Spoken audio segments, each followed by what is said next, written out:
Yorme, asahan niyo po ang suporta natin sa iyo. Malaking tulong. Salamat kay Mayor. Salamat. Hindi tayo pwedeng tumigil. Hindi tayo pwedeng huminto. Hindi tayo dapat magpatinag. Tulad ko, marami sa inyo ay bunga ng pampublikong paralan.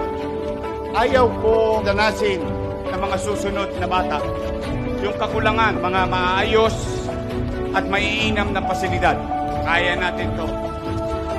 Kailangan lang natin ng bilis kilos sa Maynila. 360 degrees ang binago niya, pinaganda ang Maynila.